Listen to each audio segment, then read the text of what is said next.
Κυρίες και κύριοι, καλησπέρα σας.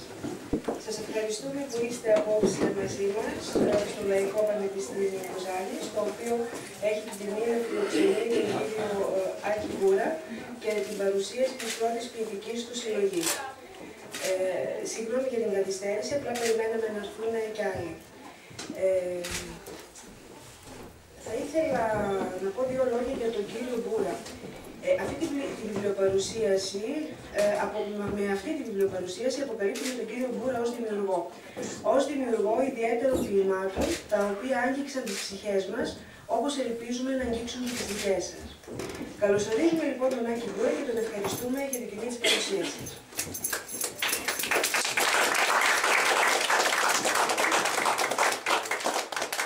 Μολονότι δεν είμαι εξοικειωμένη με την παρουσίαση ποιητικού έργου, ωστόσο επίστη όταν υπέπεσαν στην αντίληψή μου αξιόλογα σπαράγματα ψυχής, επιβεβαιώνοντας την ισχυρή μου τοποθέτηση, σύμφωνα με την οποία, στο ελληνικό τουλάχιστον τοπίο, η καλλιέργεια της ποιητικής γραφής συνιστά τις περισσότερες φορές το καταφύγιο πνευματικής αναζήτησης και εξωτερήκευσης.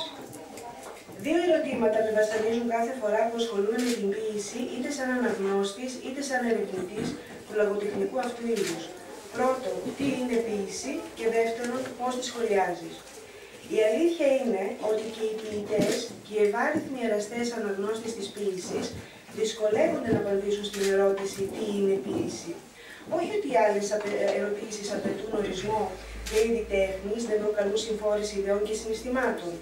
Δεν είναι και το ευκολότερο πράγμα να απαντήσει στην ερώτηση τι είναι μουσική ή τι είναι ζωγραφική ή ακόμα χειρότερα τι είναι εργοτέχνης. Περιέργως όμως οι άλλες ερωτήσεις και σχετικά πιο ξεκάθαρη απάντηση μπορούν να αποσπάσουν και μικρότερη ανησυχία μπορούν να προξενήσουν στον ερωτώμενο και βέβαια αποκλείεται μάλλον να καταφύγει κάποιος στον διπλανό του και να τον επιβαρύνει με την ερώτηση «Θυμάσαι τι είναι μουσική?» Πώς ξεκινά αλήθεια κανείς να σχολιάζει την ποίηση, την οποιαδήποτε ποίηση? Αυτό που μου έχει διδάξει ως τώρα η ενασχόλησή μου στον χώρο της λογοτεχνίας ως αναγνώστρια και ποτέ ως δημιουργός είναι πως δύο πράγματα είναι σχεδόν ακατόρθωτα στην ποίηση, ο σχολιασμός και η μετάφραση. Και αυτό γιατί και τα δύο προσδιορίζουν το πολυτιμότερο μέσο ενός δημιουργού, την ψυχή του. Και πώς αληθινά να μεταφράσεις την ψυχή κάποιου, πόσο μάλλον να τη σχολιάσεις. Πώς να σχολιάσεις το ποίημα «Μια χούφτα ιστορίες». Μια χούφτα ιστορίες, ερχομένες σε μια γωνιά στη μνήμη. Μερικές φωτογραφίες από μια ζωή 50 χρόνων. Ζητούν καμιά φορά λίγο καθάριο αέρα και μερικές αγκαλιές ήλιου. Τότε είναι που γίνεται η καταμέτρηση και η απογραφή του λιωμένου δρόμου από τη σύντομη χρήση της πορείας. Και εγώ προσπαθώ, αφού δεν κατορθώνω να φτάσω στον αριθμό της οδού, με τα μεγάλα κατόγια της ησυχίας. Θα ρίς σαν το παιχνίδι της μέρας που σε καλεί και σε τραβά μπροστά στο μέλλον, αλλά η νύχτα σε σπρώχνει πίσω, στο ήδη υπαρκτό σκοτάδι, το γινωμένο. Κάτι τέτοιες νύχτες είναι που και αυτές οι ευλογημένες χούφτες με τα αναμνηστικά κοιμήλια ζητούν να οξυγονωθούν στην αστροφαιά της ψυχής μου. Δεν τους χαλώ κι εγώ χατήρι, γιατί έχουμε κάποτε συντροφεύσει ο ένας τον άλλον και επί έτη γίνανε ιδιοκτήτες της αλήθειας μας. Λοιπόν, εδώ είναι που ρωτώ τις πιο παλιές και καλοριμασμένες ιστοριούλες. Αν θέλουν να γίνουν οι μάνες των νεωτέρων πεπρωμένων στα ταξίδια που έρχονται. Βέβαια, η ποίηση του Άκη Μπούρα δεν αποτελεί προϊόν μετάφρασης, ούτε προς το παρόν έχει μεταφραστεί σε κάποια άλλη γλώσσα. Όμως, η γνωριμία μου μαζί του στάθηκε η αφορμή να επιχειρήσω να παρουσιάσω την ποιητική του συλλογή και να μοιραστώ την εμπειρία μου μαζί σας. Πολλές φορές σκέφτομαι πως η παρουσίαση ενός λογοτεχνικού έργου γίνεται για να γνωρίσουμε τον δημιουργό και να κατανοήσουμε το έργο του περισσότερο. Εδώ αισθάνομαι πως κλέβω. Γνώρισα αρχικά τον Άκη Μπούρα, συζητήσαμε αρκετά, μου κατέθεσε τις ανησυχίες, τους προβληματισμούς και αισθανόμενη την ιδιαίτερη ιδιοσυγκρασία του, μπόρεσα να διεισδύσω στην ποίησή του. Μου έκανε γνωστές τις αφορμές των διημάτων του, την έμπνευση της στιγμής όπως συνηθίζουμε να λέμε, τι κρύβεται πίσω από προσεγμένους στίχους, όπως και ποίηματα που δίσταζε να δημοσιεύσει, γιατί θεωρούσε πως τον εξέθεταν υπερβολικά συναισθηματικά. Χαρακτηριστικό παράδειγμα, το ποίημα σκέψης. Ανοίγοντας το ντουλάπι της σκέψης, ολίσθησαν στο πάτωμα κάποιες νοσώδεις, ξεχασμένες χρονολογίες του προηγούμενου ημερολογίου της ζωής μου. Κάποια στιγμή ένιωσα ότι νύρωμαι, περασμένα μεσάνυχτα. Μα η ώρα ήταν 10 και 15 το πρωί, ημέρα Σάββατο, σαν τη μέρα που αναγκάστηκα να αλλάξω τη ζωή μου το βιβλίο και να κάνω την ώρα μου θερινή. Η καθημερινή ζωή προβάλλει μέσα από τα ποίηματα του ποιητή αυθόρμητα, με μικρές φράσεις, μισά λόγια, που βγαίνουν με ένα ρυθμό σαν ψήφιρος. Αυτές οι άμεσες εικόνες ζωής διαδέχονται ήρεμα η μία την άλλη, σαν λαχτάρα, σαν αγωνία, μπροστά σε αυτό το καθημερινό βίωμα που κάνει τον καθημερινό μια σημαντική και σπουδαία πράξη. Πρωτότυπη έκφραση, ιδιότυπη, μια ποίηση των κοινών μικρών πραγμάτων που παίρνουν αναπάντεχη διάσταση.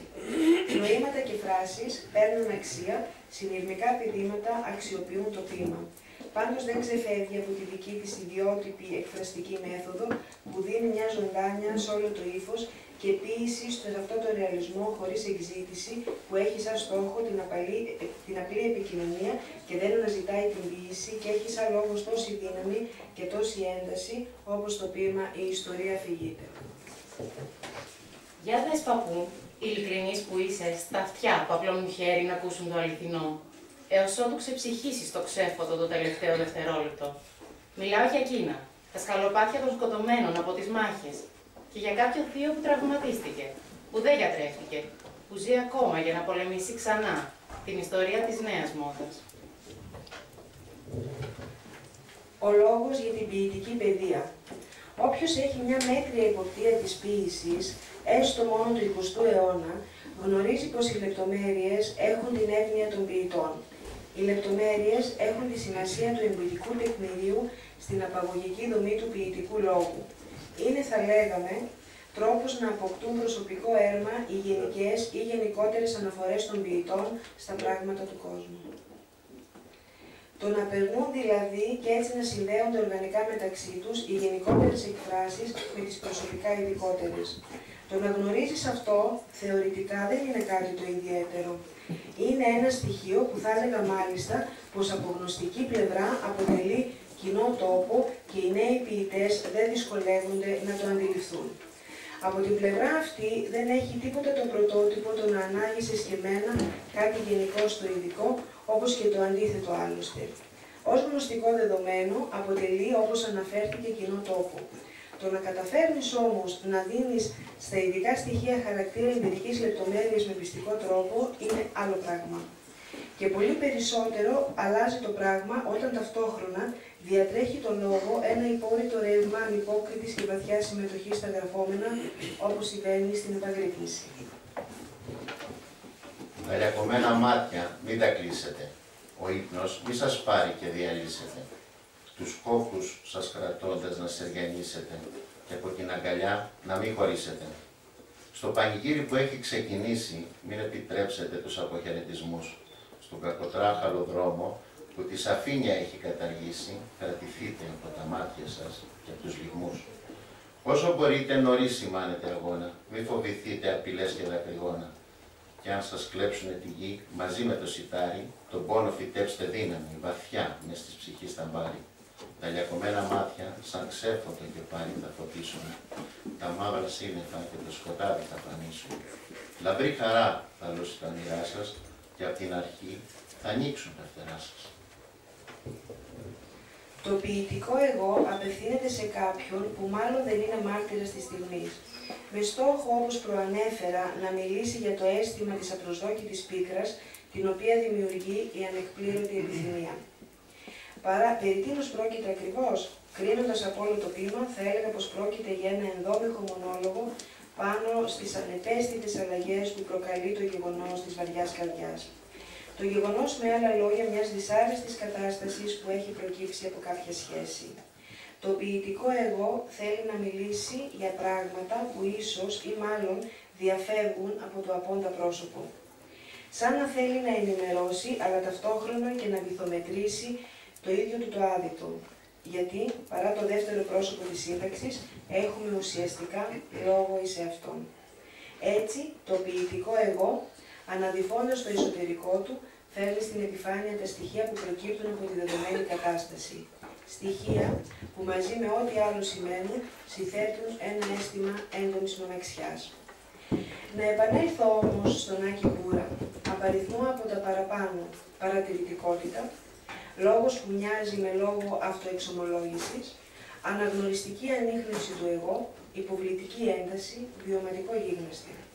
Με αυτές τις προϋποθέσεις δεν έχει και πολύ σημασία, ή μάλλον δεν έχει καθόλου σημασία, για το τι πράγμα μιλάει για κάθε φορά το ποίημα. Είτε για μια στιγμή παρατηρητικότητας πρόκειται, είτε για το γυρισμό στο σπίτι, είτε για έναν ερωτικό χωρισμό κτλ. Γιατί αυτό που μετράει είναι το ότι πάνω απ' όλα, πάνω σε τι ψυχικό βάθρο πραγματώνεται κάθε φορά η ποιητική πράξη.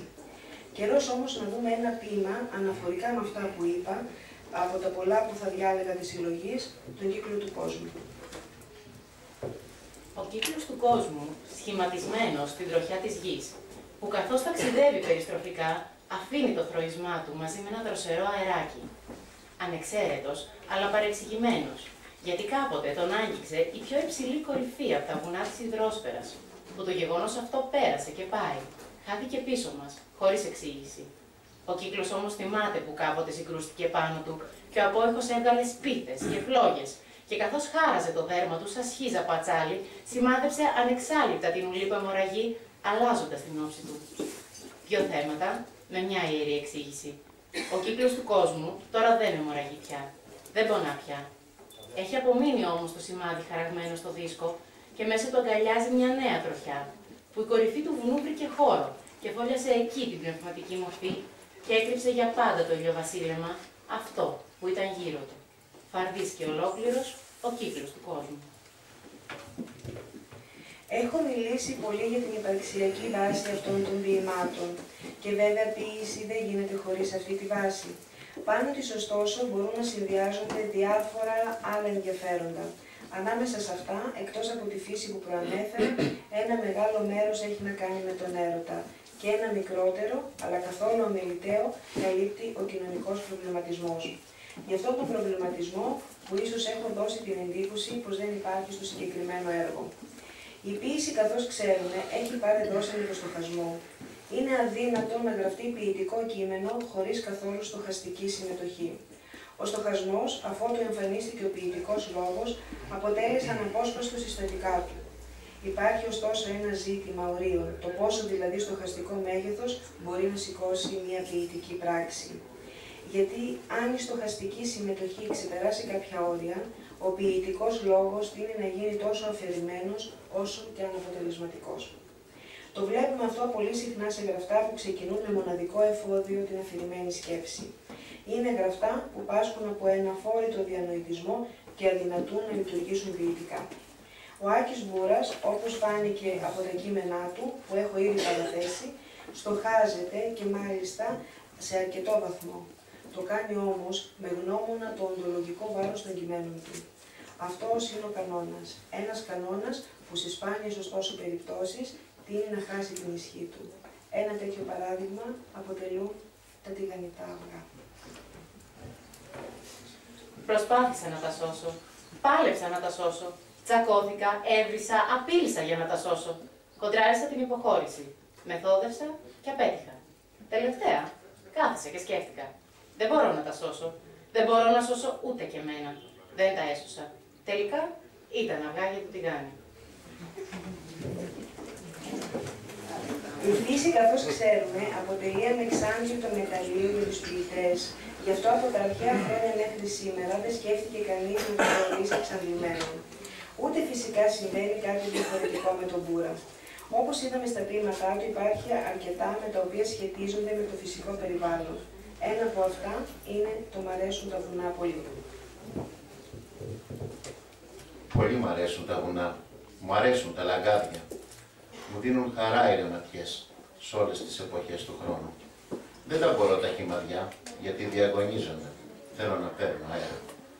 Θέλω πολύ να τριγυρνώ σε δάση με ελάτια που φέρνουν εικόνες ιστορικές προς τα δικά μου μάτια. Τι όμορφο το περιδιάβασμα μέσα στη φύση, εκεί που άνθρωποι διαβατάρικοι σημάδια έχουν αφήσει. Πόσα χρόνια και αν πέρασαν, το μαρτυρούν οι πέτρες, μιλούν τα ερείπια στα βουνά, μιλούν και τα μνημεία. Δεν είναι τούτο τέλειο, περίτεχνο του χρόνου. Σας περιστρέφω στα βουνά, νιώθω πως είμαι αθάνατος. Η φύση όμως βρίσκεται λιγότερο έκδηλα και σε πολλά άλλα ποίηματα. Είναι φανερό πως το υπαίθριο περιβάλλον αποτελεί πόλο έλξης για το πρόσωπο που μας μιλάει μέσα από τα κείμενα. Και αυτό φαίνεται και αντιθετικά από τις αντιδράσεις του στο στενόχωρο αστικό περιβάλλον. Είναι γνωστό πως η έλξη του φυσικού περιβάλλοντος συνδέεται, όπως πιστεύω και στη συγκεκριμένη περίπτωση, με αισθηματικές χωικές τάσεις του ανθρώπου. Άλλωστε, το περιβάλλον αυτό, πέρα από την ανεξάντλητη πολυμορφία και πρωτοτυπία του, χρωματίζεται συχνά από δεσμούς ερωτικών και άλλων σχέσεων. Και είναι αλήθεια πως στα ποίηματα του Άκη Μπούρα αυτό συμβαίνει πολλές φορές. Όμως και καθ' αυτό φυσικό περιβάλλον παρέχει άπειρες δυνατότητες επαφής μαζί του. Κάποτε μάλιστα με τρόπο απροσδόκητο ακόμα και μέσα στην ίδια την πόλη. Γνωρίζουμε ότι υποκείμεθα πολλές φορές στο λάθος και στην απατηλότητα των αισθήσεων, στη φαντασία που είναι ανυπόστατη και στην προσπάθειά του άνθρωπος να ερμηνεύσει το άγνωστο, το εντός και εκτός, προσπαθώντας να το προσεγγίσει, γίνεται το ίδιο συναίσθημα ενός πλανόμενου που πλανά. Όχι βέβαια από κακή πρόθεση, αλλά από μια αδυναμία να εξαρθεί στο σημείο εκείνο από το οποίο παίρνει διαβεβαίωση ότι ο λόγος είναι αλήθεια. Η πορεία του ποιητή οδηγεί στη μυστική υπόσταση, στο σημείο εκείνο που συναντά το γνωστό με το άγνωστο, το εδώ με το εκεί. Πορεία συνειδητή που συνεπάγεται τις ανάλογες επώδυνες εμπειρίες, χωρίς τις οποίες δεν θα μπορούσε να οδηγήσει. Χαρακτηριστικό παράδειγμα αποτελεί το ποίημα «Οι νυχτωμένες ευχές». Το περιγιάλι λούζεται στη Χρυσαφένια άμμο, εκεί που βρέχει νυχτωμένες ευχές και χάνεται η τάκη της προσδοκίας, λίγο πριν το δείπνο του Ποσειδώνα, προς τους λευτριγόνες και τους κύκλοπες, φαγάδες, πολιτικολόγους. Δόλιο Οδυσσέα ταξιδευτή, προσορμίστηκε στο λιμένα της σημερινής μυθολογίας. Το βιβλίο, σκαλισμένο με την αρχιτεκτονική του γραπτού λόγου και την αμεσότητα του προφορικού, δεν ειρωνεύεται, αλλά περιγράφει τον κόσμο ως ηρωνία. Έχει τόσο το επίπεδο αναφοράς, όσο και το επίπεδο μεγέθους του στίχου, το καθημερινό και το τετριμένο, το οποίο θα συνδιαλεχθεί διαλεκτικά με το ποιητικό και το μέταλλο του βάθους. Στη διαδικασία αυτή, τα επικαιρικά χαρακτηριστικά δεν παίρνουν τη μορφή χρονογραφήματος, αλλά αντίθετα μεταμορφώνονται σε μια δομική παραδοχή ταυτότητας και εαυτού, περιγράφοντας μια περιραίουσα ατμόσφαιρα ανεξάρτητη από τον χρόνο του αναγνώστη. Ο ποιητής, κυνηγημένος από τις λέξεις, μοιάζει συνεχώς να συνδιαλέγεται ένα διάλογο χωρίς αποκρίσεις. Αποδεχόμενος τον κατακαιρματισμό του παρόντος μας, παραθέτει απέναντι στην αλήθεια της κρίσης τη δική του αλήθεια, χωρίς να περιμένει απαντήσεις, τοποθετώντας μια κακοτράχαλη μαγεία απέναντι σε έναν απομαγεμένο κόσμο, ένα συναίσθημα απέναντι σε μια εποχή αποξηραμένη από τρυφερότητα. Χαρακτηριστικά αναφέρω το ποίημα «Βουίζει πόλης». Βουίζει πόλης, με μια ψυχούλα όλη και όλη, σε μια βαλίτσα κλειδωμένη και στο βαρδάλι πεταμένη. Στεγνό κορμί, δηλητηριασμένο, πλημμένο από σκόνη, σκουριά και καυσαέριο, σε ένα γιαπί από τη βροχή προφυλαγμένο. Βουίζει πόλης, τριγύρω φαντάσματα και ανθρώποι, μαυρόψυχοι και κολλασμένοι, που δίπλα τους αιμορραγούν οι πονεμένοι. Μάτια που καθρεπτίζουν την αλήθεια, σαν το πνιγμένο που απλώνει χέρι και ζητά βοήθεια. Βουίζει πόλης και αναβοσβήνουν τα φανάρια. Στα πάρκα τριγυρνούν εξαντλημένα παλικάρια, ομίχλη και θολούρα, βόρτες θανάτου, φωτογραφίες με φιγούρα. Βουίζει πόλης, βιτρίνες, στέκια και αγαθά, κατάστημα με γυαλικά. Στους πάγκους πουλάνε φρέσκο θάνατο και οικόπεδα σε τιμή ευκαιρίας. Και εγώ πραγματευτής, στην πόλη που βουίζει. Κλωστές, βελόνες, κουβαρίστρες, μανταλάκια, παλιοσίδερα, περάστε κόσμε, όλα για το χρήμα. Δεν σας βλέπει κανείς, δεν σας ακούει κανείς. Περάστε κόσμε, η πόλη βουίζει. Το «Βουίζει η πόλη» αποτελεί το ημερολόγιο μιας στιγμής, το στιχουργικό άπλωμα γύρω από ένα σημείο που όλο βαθαίνει. Στο κέντρο της σύνθεσης τοποθετείται η απόγνωση, η οργή και ο θυμός για τη σύγχρονη ελληνική κρίση. Μετά από όλη αυτή την αναζήτηση στην ποίηση του Άκη Μπούρα, καταφέραμε να δώσουμε τον ορισμό της ποίησης, σύμφωνα με τον οποίο η ποίηση δεν είναι μόνο ένας παράγοντας πολιτισμού, αλλά και ένας τρόπος προσέγγισης στην πραγματικότητα της ζωής. Με την ευαισθησία της ψυχής του, ο ποιητής συλλαμβάνει τη λεπτομέρεια, η οποία συνιστά μέρος της πολυσχηδούς πραγματικότητας. Διαμέσου της λεπτομέρειας, που είναι ο συνδετικός κρίκος και σημείο επαφής, ανακαλύπτει τη μυστική υπόσταση της ζωής, η οποία αφορά τη σχέση με το όλο. Εντελικά παραθέτω το ποίημα Σινιάλο.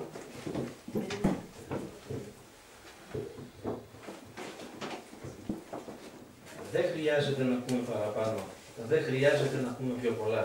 Συστηθήκαμε και κάναμε Σινιάλο. Στον έρωτα ανοίξαμε φτερά. Κατάματα κοιτάξαμε τον ήλιο και ανάψαμε φωτιά μέσα στην καρδιά. Στο ημερολόγιο σημειώσαμε τη μέρα και ξεκινήσαμε το όνειρο την ίδια αυτή βραδιά. Χορέψαμε στον ύμνο της αγάπης, ανοίξαμε πανιά για μακριά. Ταξιδέψαμε στου ουρανού τα βάθη, σαν τα πουλιά χτίσαμε ζεστή φωλιά. Και από τότε το κοίταγμα κάθε ματιάς, Σινιάλο κάνει στην καρδιά μας. Δεν χρειάζεται να πούμε πιο πολλά. Σινιάλο η αγάπη μας φωτίζει τα όνειρά μας. Σε αυτό το σημείο, πρωτού δώσω το λόγο στον Θάνο Σακαρίου, ο οποίος θα πει και αυτός δύο λόγια, θα ήθελα να ευχαριστήσω ξανά από καρδιά στον Άκη Μπούρα για την τιμή της παρουσίασης και να του ευχηθώ καλοτάξιτο το βιβλίο του. Κυρίες και κύριοι, καλησπέρα σας. Το Λαϊκό Πανεπιστήμιο Κοζάνης, σε συνεργασία με το Συνεταιριστικό Βιβλιοπωλείο, πραγματοποιούν μία ακόμη βιβλιοπαρουσίαση. Θα ήθελα να ευχαριστήσω τον Άκη Μπούρα για την τιμή που μου έκανε να πω δύο λόγια για αυτόν. Αφορμή λοιπόν στάθηκε σήμερα η γνωριμία μας με τον Άκη Μπούρα. Τι καλύτερο θέμα για ένα πρώιμο καλοκαιρινό απόγευμα, αν και πολλοί θα το λέγανε φθινοπορεινό. Εξάλλου, η ποίηση μπορεί να υπάρχει παντού. Σε μία ταινία, σε μία χορευτική κίνηση, στη γλώσσα των κοφών, στο θαύμα της ζωής. Ακόμα μπορεί να γίνει τα πάντα. Ένα τραγούδι, μια φωτογραφία, μια διαμαρτυρία. Είναι τρόπος έκφρασης, σκέψη, συναίσθημα, παρηγοριά και ελπίδα. Σύνεση ή καταγγελία. Όλα όσα επιθυμούμε και όλα όσα φοβόμαστε. Η πνευματική κατάσταση του κάθε λαού αντικατοπτρίζεται στο φυσικό και κοινωνικό του κόσμο, τις επιπτώσεις των λαθών και την παραβίαση της φυσικής και ηθικής τάξεως. Το παράλογο συνεχίζεται με μεγαλύτερη ένταση, αποστερώντας τον άνθρωπο από μια προοπτική ουσιαστικής κοινωνικότητας. Ωστόσο, τα διέξοδα είναι αποφασιστικά. Μέσα από αυτά μπορούμε να ελπίσουμε σε μια ουσιαστική αλλαγή. Μια αλλαγή που θα συμβεί πρωταρχικά στις συνειδήσεις των ανθρώπων. Τα πνευματικά επιτέγματα που παίρνουν παγκόσμια έκταση λειτουργούν αφυπνιστικά και τότε θα περνούμε σε μια άλλη εποχή όπου ο νόμος δράσης-αντίδρασης θα δώσει τη θέση του σε έναν άλλο νόμο, τον νόμο της αλληλεπίδρασης. Αυτός ο θαυμαστός νόμος, ο οποίος ενεργοποιεί τις θετικές δυνατότητες της ανθρώπινης ύπαρξης που λειτουργούν σε σχέση, θα οδηγήσει σε μια ουσιαστική κοινωνία στην οποία οι άνθρωποι δεν θα είναι ανταγωνιστικοί μεταξύ τους, αλλά θα αναπτύσσουν σχέσεις αλληλοσυμπληρώματος. Οι ποιητές, οι δραματουργοί εναποθέτουν το λιθάρι της ανοικοδόμησης της ανθρωπότητας στην τέχνη. Οι πνευματικές αξίες μένουν αναλύωτες μέσα στον χρόνο. Αυτές τις παραλαμβάνει ο λόγος για να διαπεραιώσει τη ζωή. Σε αυτή τη φιλοσοφία κινούνται σήμερα οι λογοτέχνες μας και βέβαια ανάμεσά τους ο Άκης Μπούρας. Ο Άκης Μπούρας προσεγγίζει την ποίηση ως μέσο μιας κοινοφελούς λυτρωτικής αποκάλυψης της πραγματικής ουσίας της ζωής και δεν αποδέχεται την αντιμετώπιση της ως χώρο ατομικιστικών αναζητήσεων. Ο ποιητής φροντίζει να μας κάνει γνωστό ότι δεν θα πρέπει οι ποιητές ή οι αναγνώστες να εκλαμβάνουν την ποίηση ως μια ατομική ενασχόληση, στα πλαίσια της οποίας μπορούν να απορροφώνται στις προσωπικές τους ο καθένας ανησυχίες. Ιδίως για τους ποιητές, η σκέψη αυτή σημαίνει ότι δεν θα πρέπει να αντιμετωπίζουν την ποίηση ως μια πράξη που αφορά τους λίγους και μοιημένους, συνθέτοντας ποίηματα που απευθύνονται σε ένα περιορισμένο αριθμό αποδεκτών. Η ποίηση φέρνει την ήπια αίσθηση της πρώτης χαραυγής. Η ποίηση δηλαδή μας φέρνει σε επαφές με τις πρωταρχικές εμπειρίες και αλήθειες της ζωής, προσφέροντας μια πρωτόγνωρη θέαση πάνω στα πράγματα. Το μοναδικό αίσθημα της πρώτης αφύπνισης του ανθρώπου, της πρώτης επαφής με την ανατολή του ηλίου, που είναι γεμάτο αγνότητα και απορία, οφείλει να διατηρείται στην ποίηση, για να μπορούμε να βλέπουμε ξανά τα πράγματα για πρώτη φορά. Στο ταξίδι μας αυτό στην ποίηση βάζουμε μπροστά τον Άκη Μπούρα και τον αφήνουμε να μας ταξιδέψει στις διανοητικούς και πνευματικούς τόπους του και να εκφραστούμε μέσα από τα δημιουργήματά του. Ευχαριστούμε που είναι εδώ απόψε και το ευχόμαστε καλοτάξιδο το βιβλίο του. Σας ευχαριστώ. Ο λόγος στην Β' Άκη Μπούρα. Θέλω να με συγχωρέσετε για το τρακ. Σας καλωσορίζω σε αυτή την ιδιαίτερη στιγμή για μένα και το βιβλίο μου. Ευτυχώς που βρήκα τον τρόπο και είμαι ακόμα ζωντανός μέσα από αυτή τη διαδικασία. Ακριβώς, μόλις είδε ένα παιδί, ένα βιβλίο. Να ξέρετε όλοι ότι είμαστε γονείς, δάσκαλοι και ποιητές στη ζωή μας. Εγώ δεν βάζω ακόμα τον τίτλο του ποιητή επάνω μου, απλώς κάνω βήματα προς την ποιήση, γι' αυτό και το έβαλα ως τίτλο στο βιβλίο. Ευχαριστώ τον Θεό λοιπόν, τους ανθρώπους που είναι δίπλα μου και με δυναμώνουν για αυτό που είμαι σήμερα, και με όλη μου την καρδιά θέλω να ευχαριστήσω το Λαϊκό Πανεπιστήμιο Κοζάνης και την πρόεδρο, την κυρία Όλγα Κούρτουλου, που χωρίς αυτήν δεν θα ήταν δυνατόν να μπω εγώ σε αυτό το χώρο, σε αυτό το κτίριο, το μακεδονικό, το αρχοντικό, για να κάνω την παρουσίαση του βιβλίου μου. Και τη Δημοτική Χαρτοθήκη Κοζάνης φυσικά και όλους όσους έδωσαν την άδεια. Εδώ θα ήθελα ένα ελάχιστο δώρο να κάνω και να διαβάσω ένα ποίημα που έγραψα για το κτίριο αυτό και να το παραδώσω μετά στην Όλγα, η οποία θα με ρημίσει που θα πάει αυτή η αφιέρωσή μου. Αρχοντικό Γεωργίου Λασάνη, Δημοτική Χαρτοθήκη Κοζάνης. Αγίων μάτια ξεπροβάλλουν από την κάθε μια γωνιά και φωτοστέφανα αγκαλιάζουν τη στέγη. Σε αυτό το αναστάσιμο ταπεινό αρχοντικό, μακεδονική κτήση πριν από τον αγώνα της Επανάστασης του 1921, που ορίζει από τα κροκέραμα ως τα τρανά θεμέλια, τα πετρωμένα. Γιος εμπόρο Κοζανίτης, ορφανός από μικρός, στάθηκε ιδιοκτήτης, με φιλοσοφική τη σκέψη για τις πατρίδες τους αγώνες, μέχρι τη Μόσχα είχε ταξιδέψει. Πολιτιστικό κοιμήλιο στην Κοζάνη, το πατρικό με τον ιερό αυλόγερο της γενέτειρας οικίας του Γεώργιου Λασάνη. Σαν κάτω από τα χαγιάτια ως τα πέραλια κοτά, θωρείς κρυμμένους χάρτες, γεγονότα και αναμνήσεις από χρόνια ιστορικά. Τιμή και δέος του πρέπει, σ' όποιον τη μαντρόπορτα διαβεί, οφείλει η καρδιά του συναισθήματα να ελευθερώσει και με το βλέμμα του το χώρο αυτόν να ασπαστεί.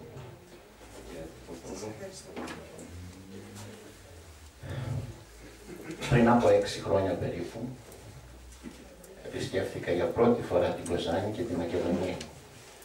Αφορμή ήταν ο διορισμός μου εδώ ως εκπαιδευτικός και το βράδυ διανυκτέρευσα εδώ δίπλα στο ξενοδοχείο και το πρώτο που αντίκρισα ήταν αυτό εδώ το κτίριο, το κτίσμα αυτό το αρχιτεκτονικό, το παραδοσιακό, το οποίο τότε επισκευαζόταν. Η αλήθεια ήταν ότι όποτε περνούσα από τον δρόμο έξω, ήταν το αγαπημένο μου και είχε μείνει μέσα στο νου.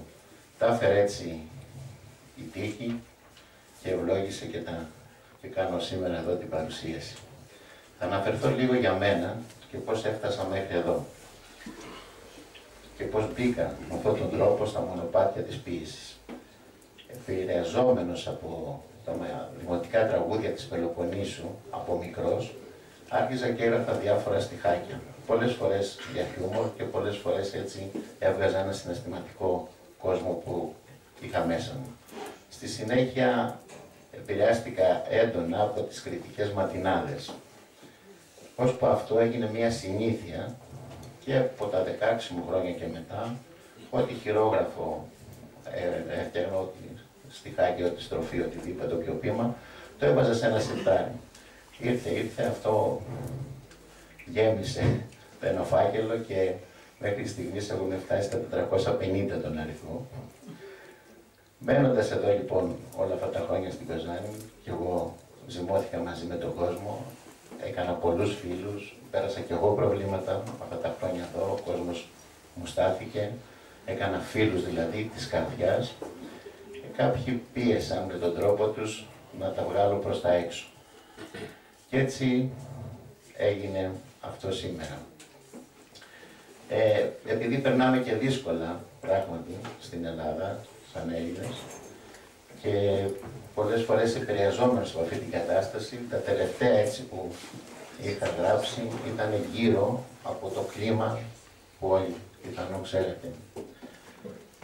Στα στάδια, ας πούμε, της κοινωνίας κτλ.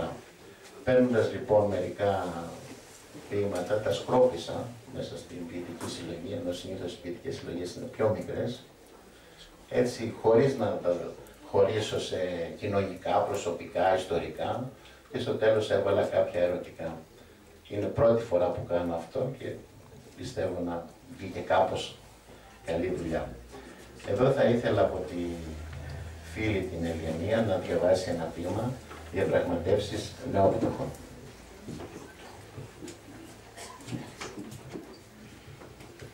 Συνοπτική διαδικασία της εκταμείευσης των ερωτημάτων, αναζητώντας τους απόντες, νεόπλουτους τζίτζικες που μας τραγούδισαν στο σκοπό της υπνηλίας και μας χρέωσαν με το προθανάτιο χαράτσι και το μέλλον των παιδιών μας.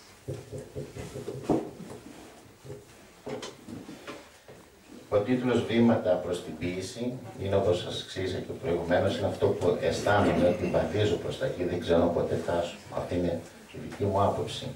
Ο τίτλος κάτω που γράφω «Μαθητής, εργάτης, δάσκαλος, τεχνίτης, δάσκαλος» είναι, πιστεύω, ένας κύκλος που αυτό θα συμβαίνει και στη ζωή μας, αν το δούμε καλά, ότι μεγαλώνοντας, μαθαίνοντας, ξαναβρισκόμαστε σε αυτό που ξέρουμε, το ξαναδίνουμε, το δημιουργούμε με την τέχνη, όποια τέχνη, και μετά έρχεται ο καιρός που ξαναμαθαίνουμε εκ νέου πράγματα. Δεν θα ήθελα να σας κουράσω παραπάνω, γιατί ήταν και το θέμα με τη βροχή, αργήσαμε να ξεκινήσουμε. Θα ήθελα έτσι να δεχτώ και την αρνητική σας κριτική, αυτό θα μου κάνει καλό, και όποιος θέλει να απαγγείλει κάτι, να πει κάτι, για λίγο, ευχαρίστως. Βλέπω τον κύριο Νιανιάκα και το Μάη τον Νιανιάκα από φίλο και συνάδελφο, επιθυμεί κάτι να μας πει.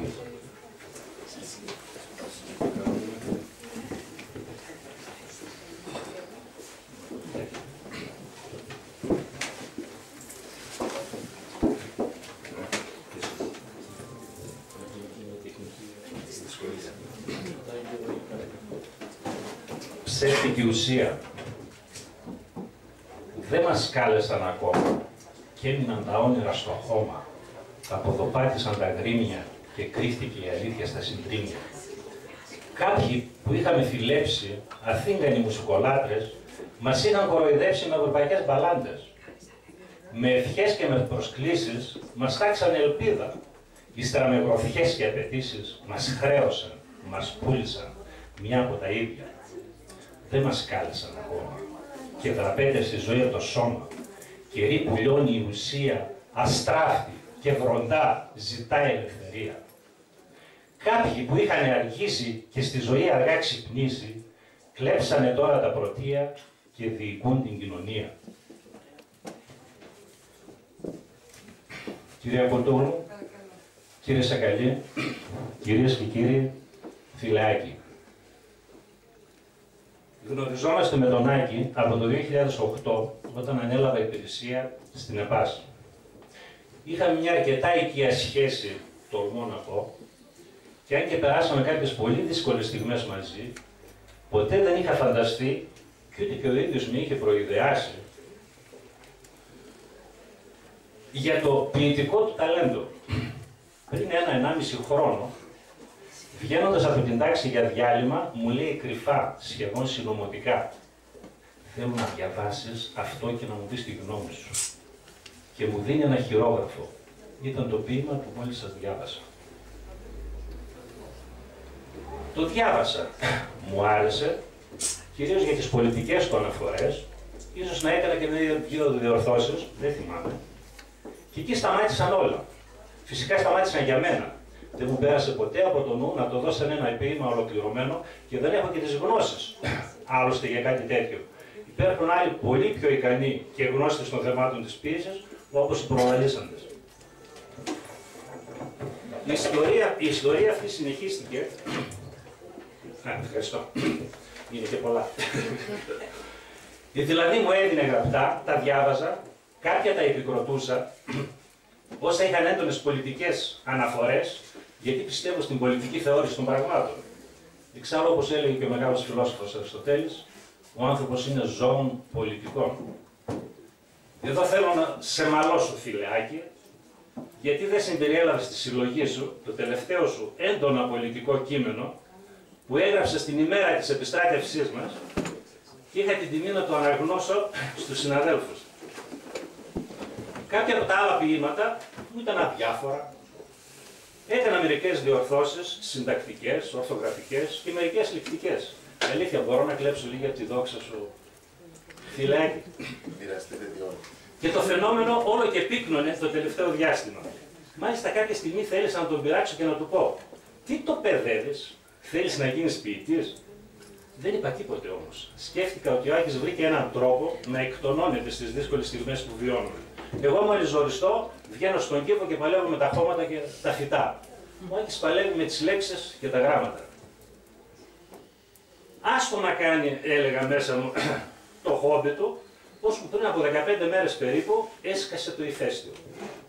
Μου έδωσε το βιβλίο με μια πολύ ιδιόχειρη, ιδιαίτερη αφιέρωση και εγώ έμεινα να το κοιτώ σαν χάμος.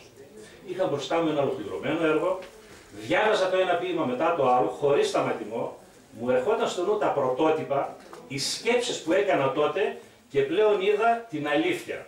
Είχα μπροστά μου μία ολοκληρωμένη ποιητική συλλογή. Με το ένα κομμάτι καλύτερο από το άλλο και εγώ να προσπαθώ να κρυφτώ για τις προηγούμενες σκέψεις μου. Κάποια στιγμή του ζήτησα νοερά συγγνώμη. Τώρα το ζητώ και φανερά. Για αυτές, όπως και για το μόνιμο σημείο τριβής μας, τη μη προσπάθειά του ή την ημιτελή προσπάθειά του να αδυνατήσει λίγο. Όμως τίποτα δεν είναι τυχαίο στη ζωή. Διότι πού θα μπορούσε να βρει καταφύγιο αυτή η μεγάλη ψυχή? Πώς θα μπορούσαν να οχυρωθούν και να προφυλαχθούν αυτά τα λεπτά αισθήματα? Μόνο σε αυτό το σώμα. Φιλεάκι, θεωρώ τιμή μου να σε αποκαλώ και να είμαι φίλος σου. Καλοτάξιδο το βιβλίο σου.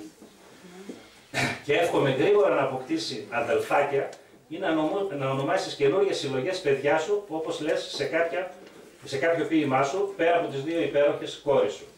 Φιλεάκι, καλοτάξιδο ξανά το βιβλίο σου και σε ευχαριστώ πολύ.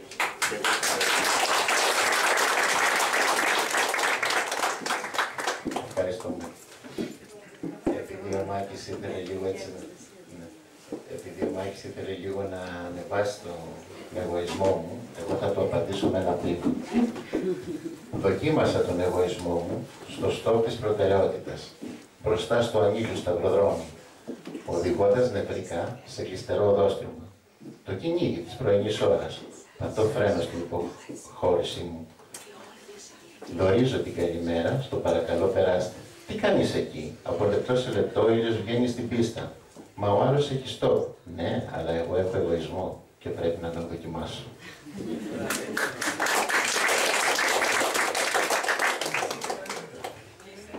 Να δώσουμε το λόγο στη φίλη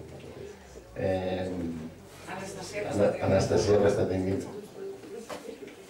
Πήρα το θάρρος να κάνω μια ανάγνωση, σας λέω εκ των προτέρων ότι δεν το έχω ξαναδιαβάσει. Όμως ο λόγος για τον οποίο πήρα αυτό το θάρρος, η φράση, αν μου επιτρέπετε, ήταν όταν ο Άκης σε ένα μάθημα του Λαϊκού Πανεπιστημίου και σε μια εισήγηση που κάνω, σηκώνει το χέρι και μου λέει: κύριε Κωνσταντινίδου, μου επιτρέπετε, θέλω να σας διαβάσω κάτι που έγραψα τώρα. Ομολογώ, προσπαθώ κι εγώ να γράψω κάποιες πράγματα. Δεν μπορούσα να φανταστώ ότι εκείνη την ώρα ένας άνθρωπος μπορούσε να εμπνέεται μέσα σε ένα τέτοιο χώρο παιδείας που είναι το ΤΕΙ Δυτικής Μακεδονίας και μέσα σε μια συνάθρηση ανθρώπων που ελπίζουν ότι η παιδεία είναι δεύτερη και τρίτη και πέμπτη και εκατοστή ίσως αφορμή για να γίνουν καλύτεροι άνθρωποι. Όταν λοιπόν με πήρε τηλέφωνο να με καλέσει και μου είπε ότι το Ξεροκόμματο είναι μέσα σε αυτή την ποιητική συλλογή, ένιωσα ότι ίσως να έχω το δικαίωμα να πω στον κόσμο ότι αυτή η κίνηση που έκανε ο Άκης το να διαβάσει και να εκτεθεί και να βγάλει την ψυχή του και να τη δώσει έτσι απλόχερα στον κόσμο, ίσως ήταν το καλύτερο μήνυμα που έπρεπε να σας πω και εγώ σήμερα. Ότι αυτές οι προσπάθειες και αυτές οι κινήσεις είναι που μας θυμίζουν ότι είμαστε ακόμα άνθρωποι. Και ότι όσο εκτιθέμεθα, με την καλή έννοια του όρου, και νιώθουμε την ανάγκη να ζήσουμε ανάμεσα στους ανθρώπους, τότε δεν πρέπει να φοβόμαστε ότι αυτή η κοινωνία θα γίνει κοινωνία σχέσεων. Και άρα όλοι έχουμε ένα μερίδιο σε αυτό, απλώντας το χέρι της αλληλεγγύης και της αγάπης στον άνθρωπό μας. Ζητώ συγγνώμη για τη μεγάλη εισαγωγή, συγχωρήστε το άγχος μου, δεν το έχω ξαναδιαβάσει, θα το διαβάσω τώρα. Το ξεροκόμματο. Μας οδήγησαν και εμείς καταλήξαμε στην αναμονή, περιμένοντας το ξεροκόμματο από το καταδαφιστικό ελεήμονα και από το ελληνό του χέρι. Βρισκόμαστε μαζί στη θέση του πρέπει. Πρέπει να περιμένουμε, τουλάχιστον για τώρα. Τελευταία η επιλογή, τελευταία και η στάση ξεκούρασης. Αύριο θα διαβούμε στο κάστρο της απόγνωσης. Κομματικά όρνια ρίπτονται από το πολιτικό κλαδί, τρώνε τις σάρκες μας για να ελπίζει βαθιά μέσα μας το παράλογο και να καλπάζει το άλογο. Το λογικό ναρκώθηκε και κοιμάται, διότι τον ελεήμονα δεν το συμφέρει ο νους να βαδίζει και να θυμάται. Γράφοντας με δανεικό μολύβι πάνω στις σελίδες της ψυχολογίας, ξαναζητώ την πνευματική βελτίωση και προσμένω με λαχτάρα το ξεροκόμματο, έστω για να μην χαθεί η κουλτούρα της πείνας και της δίψας. Ζωτικός ο διανοούμενος ρόλος της απάτης στην άπιαστη δομή της ανθρωποφάγου κοινωνικής αποτυχίας. Αμαρτία ή σφάλμα, ό,τι θες επιλέγεις. Το εγώ αποδέχεται και τα δύο, εφόσον δεν αναγνωρίζει την αξία της αποτυχίας. Ελέησον ημάς, Κύριε άνθρωπε της αυτοματοποίησης, με το ξεροκόμματο της ύπνωσης, για να μην εξελιχθούμε πνευματικά. Φίλε Άκη, σε ευχαριστώ πάρα πολύ που συναντήθηκα μαζί σου και χαίρομαι για όλους αυτούς τους ανθρώπους που χαίρονται μαζί σου και σε αγαπούν και σε στηρίζουν. Συγχαρητήρια σε όλους τους ανθρώπους που σε βοήθησαν να φτάσεις εδώ. Και εγώ ευχαριστώ.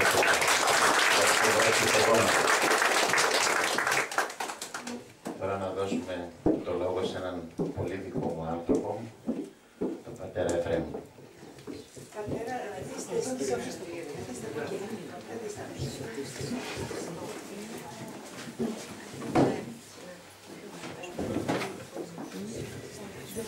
Φίλε Άκη, μας μάγεψες με την καλή έννοια, γιατί στη μαγεία δεν πιστεύω. Χρόνια κι εγώ πάρα πολλά διάβαζα ποίηση και λογοτεχνία και θέατρο βέβαια, και είναι 5-6 μήνες που έχουμε κάνει μια γνωριμία έτσι καρδιακή με τον Άκη. Βλέπω έναν άνθρωπο διαμάντη, πολύ πλευρό, και μπήκα στον πειρασμό όταν μου χάρισε την ηθική του συλλογή με οικειόχειρη αφιέρωση, σε ένα πειρασμό που μπαίνω πάντα, θέλετε ότι είναι παλαιό αποθυμένο αυτό, να μετράω τα επίθετα των ποιημάτων. Αυτό που επιθέτουμε στο ουσιαστικό για να το στολίσουμε. Λοιπόν, και βλέπω μία ποίηση αστόλιστη, μία ποίηση δωρική που με πάει μάλλον προς το Σεφέρι παρά προς τον Ελίτη. Βλέπω έναν άνθρωπο που αγωνίζεται. Βλέπω έναν άνθρωπο, ένα καρδιακό φιλαράκι, που πολλές φορές δυσκολεύεται σαν παιδάκι και βιώνει κάποιες φορές τον χώρο και τον χρόνο σαν τέρατα, που τον καταδιώκουν και πολλές φορές πνίγεται και από το μηδέν. Αλλά επειδή είναι καλό παιδάκι και ο Θεός του κάνει ματσμούτς, έρχεται η Θεία Χάρις λοιπόν και ούρια πνέει μέσα στην καρδούλα του και βγάζει αυτά που βγάζει. Νομίζω ότι έχεις πολλά να μας δώσεις ακόμα, διότι αυτή είναι η αρχή. Σαν πνευματικός θα σου πω να ταπεινώνεσαι, το λέω πρώτα στον εαυτό μου και μετά σε σένα βέβαια. Δεν ξέρω αν έχεις διαβάσει Ελίτικες Εφέρ, σίγουρα θα έχεις διαβάσει και Ελίτικες Εφέρ και όχι μόνο κριτικές ματινάδες και δημοτικά τραγούδια. Άλλωστε ο Κουιουτζής μας λέει ότι είμαστε όλοι οι άλλοι πριν από εμάς και εμείς μαζί. Κυρία Κούρτογλου, κύριε Σακαλή, μας εκπλήξατε πολύ ευχάριστα σήμερα. Βλέπω επίσης στο ποίημά σου για το αρχοντικό του Γεωργιού Λασάνη εδώ, μία αίσθηση χάριτος μέσα σου, μία αίσθηση που αποκρυπτογραφεί την προαίρεση αυτών που χτίζανε αυτά τα αρχοντικά με μεράκι και πολύ προσευχή και μας δείχνανε πόσο πλούσιοι είναι στη χάρη του Αγίου Πνεύματος και πόσο φτωχοί είμαστε εμείς. Αλλά επειδή ακριβώς θέλω να πιστεύω ότι είμαστε καλοπροαίρετοι, κάτι μπορούμε να δώσουμε. Θα κλείσω ευχόμενος εσένα να μην ξεχάσεις την προσευχή, πρώτον, την αδιάλειπτη, και δεύτερον, με ένα ποίημα, το οποίο θυμάμαι απ' έξω όταν διάβαζα, δεν σας πω ποιον, θα το καταλάβετε πιο πολύ, και νομίζω ότι σε εκφράζει αυτό το ποίημα, διότι εκφράζει και τη σημερινή κοινωνικο-οικονομική πραγματικότητα. Ερχόμαστε από την άμμο της έρημος, ψυχές μαραγιασμένες από δημόσιες αμαρτίες, καθένας μας και ένα αξίωμα, σαν το πουλί μες στο κλουβί του. Το βροχερό φθινόπωρο σε αυτή την βούβα κακοφορμίζει την πληγή του καθενός μας, ή αυτό που θα έλεγες αλλιώς νέμεση μοίρα, ή μόναχα κακές συνήθειες, ή ακόμα ιδιοτέλεια, δόλος και απάτη. Εύκολα τρίβεται ή ακόμα ιδιοτέλεια να καρποθεί στον αέρα το αίμα των άλλων. Εύκολα τρίβεται ο άνθρωπος με τους πολέμους. Ο άνθρωπος είναι μαλακός. Ένα δεμάτι κόρτο. Χείλη και δάχτυλα που δαφτερούν ένα άσπρο στήθος, μάτια που μικροσοκλίνουν στο λαμπύρισμα της μέρας και πόδια που θα έτρεχαν κι ας είναι τόσο κουρασμένα στο παραμικρό σκέλισμα του κέρδους. Δεν σε εκφράζει αυτό? Τι είναι αυτό, ξέρετε? Σε πέτυχε, τελευταίος άνθρωπος. Να είσαι καλά, σε ευχαριστούμε και να είσαι ευλογημένος.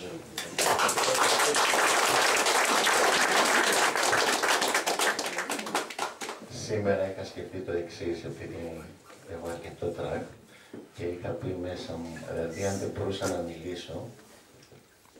Νιώθω ότι κάνουμε μια δικία. Τον κύριο, τον προϊστάμενό σας, τον αφήσαμε να απαγγελθεί από εκεί να καθίσει τουλάχιστον δίπλα σας, γιατί σε όλους δώσαμε βήμα και το φέρω βαρέως. Όχι, είναι συνάδελφος μου. Να καθίσει εκεί αν θέλετε. Έτσι, γιατί το φέρω παλιά βαρέως. έκανα πράξη στο Λαϊκό Πανεπιστήμιο, φροντίζει τους πάντες. Ευχαριστούμε. Ευχαριστούμε, κύριε Κουρτούλου. Συγγνώμη για την παράληψή μου. Σκεφτόμουν το εξής λοιπόν, οι άνθρωποι που είναι κοντά, που με γνωρίζουν για το τρακ, γνωρίζουν πώς εγώ μπορώ να εκφραστώ, πιο πολύ μπορώ να γράψω παρά να εκφραστώ, παρόλο ότι έχω κάνει και μετάξει με παιδιά και με αυτά. Αλλά όταν είναι τέτοιες στιγμές, χάνω τα λόγια μου και είχα σκεφτεί να πω ότι ξέρετε, ο ποιητής έχασε τη λαγιά του. Λοιπόν, προτιμώ να σας απαντώ με ποίηματα και εδώ θέλω να απαντήσω και στον πατέρα Εφραίμ με ένα ποίημα. Κάνε το σταυρό σου και προχώρα, έχεις δύναμη και αξία ισχυρή. Με τον Χριστό παρέα ξεπέρασες και αυτή την πόρα. Όλα τέλεια θα δεις, θα σου πάνε στη ζωή. Φιλοσόφησε και γίνε εσύ ο οδηγός σου. Ψυχολόγησε τον τρόπο που ζητάς. Κράτησε ξεκάθαρο το βλέμμα στο μυαλό σου. Σε ψέματα και παραμύθια μην πετάς. Μαγνήτησε τη θετική σου σκέψη. Σύμπαν και Θεός μαζί συνομοντώντας σε αγαπούν. Ξέρεις τα όρια που η ψυχή σου θα αντέξει. Μην επιτρέψεις σε δράκους το αίμα να σου πιούν. Είσαι αυτούσιο κομμάτι αυτού του κόσμου. Είσαι αθάνατος όταν προσέχεις τον εαυτό σου και αγαπάς. Είσαι η μέρα και η νύχτα αυτού του όλου και να είσαι σίγουρος ότι σε άριστα μονοπάτια περπατάς. Ευχαριστώ.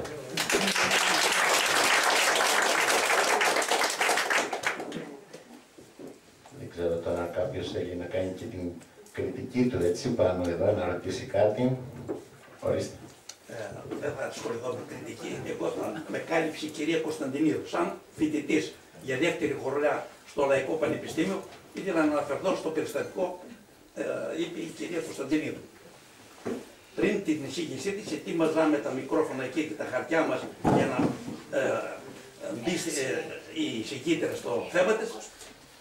Ο κύριος Μπούρας είχε συντάξει το ποίημα, αυτό που είπε και η κυρία Κωνσταντινίδου. Τι ήρθαμε εδώ απόψε, λέω, να ακούσουμε την εισηγήτρια ένα μάθημα ή να γράψουμε ποίηματα. Πήγα να τον παρεξηγήσω. Όταν τα άκουσα το ποίημα, έκανα πίσω. Λοιπόν, και απόψε που άκουσα τα υπόλοιπα ποίηματα από όσα ακούσαμε απόψε, εντυπωσιάστηκα. Λέω, τι να έχουν οι μεγάλοι ποιητές εντός εισαγωγικών βάλει το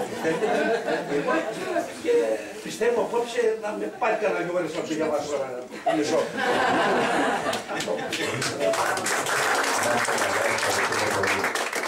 Η αλήθεια είναι ότι αυτή την ημέρα που βρέθηκα σε αυτό το μάθημα της κυρίας Κωνσταντινίδου στο Λαϊκό Πανεπιστήμιο, Είχα πάει σαν κάποιους μαθητές που μου έρχονται και εμένα, χωρίς τσάντα, χωρίς μολύβο, στο τράδιο. Η κυρία Κωνσταντινίδου μπήκα σε κάποια φυλάδια και φωτοτυπίες και όταν ήθελα εγώ να γράψω, έψαχνα τις τσέπες μου να βρω στυλό, μολύβι, τίποτα. Δίπλα λοιπόν υπήρχε κάποιος, δανείστηκα το μολύβι και έτσι έγραψα πίσω από αυτές τις σελίδες, γι' αυτό το αναφέρω και μέσα στο ποίημα. Αυτά. Δεν ξέρω τώρα αν κάποιος άλλος θέλει να πει κάτι. Η κόρη μου. Να περάσει εδώ να μας μιλήσει. Όχι, όχι, τίποτα. Θέλω να σου κάνω μια ερώτηση. Να μου κάνεις. Ό,τι θες. Παιδί μου είσαι, έχεις το δικαίωμα. Σαν κόρη, σαν νέος. Και τα δύο. Και τα δύο.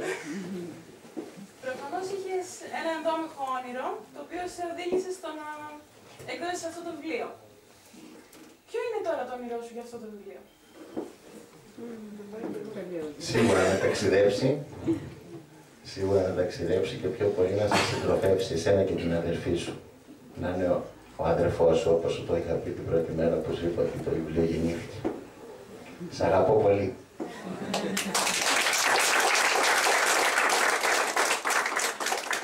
Ποιο παιδί αγαπάς περισσότερο από τα δύο? Λοιπόν, επειδή εδώ μέσα ανάμεσά μας υπάρχει και ο Σύλλογος Πελοποννησίων και εμείς στην Πελοπόννησο είμαστε και έτσι και αλλιώς. Ορισμένοι από εδώ τους πατριώτες μου θέλουν να με πειράξουν. Εγώ θα κρατήσω ισορροπίες και θα πω όλα. Ευχαριστώ. Ευχαριστώ πολύ. Ευχαριστώ πολύ.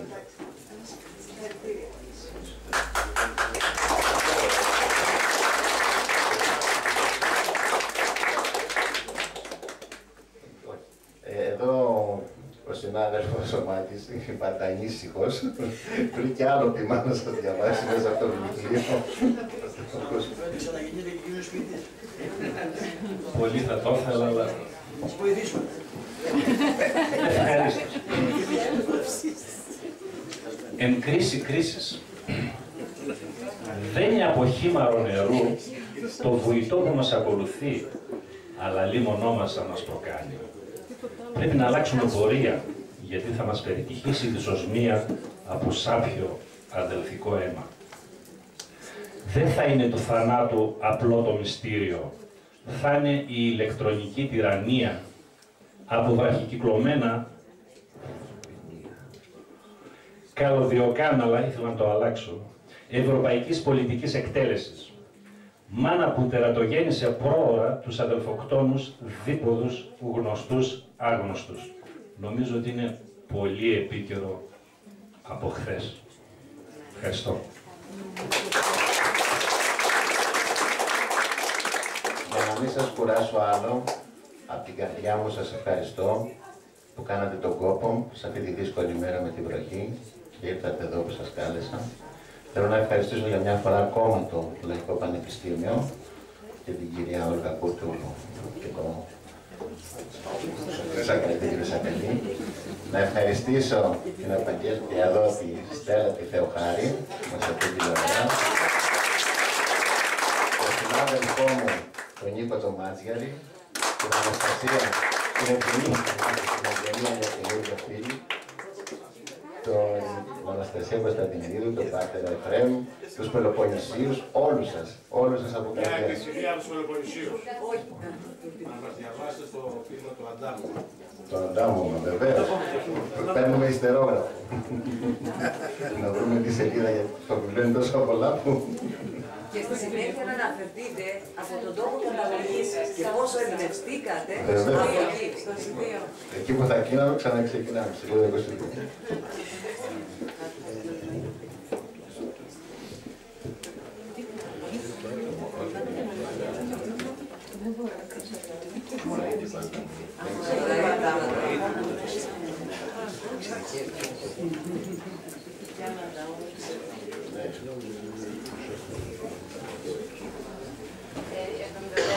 Μωραΐτικο Αντάμο.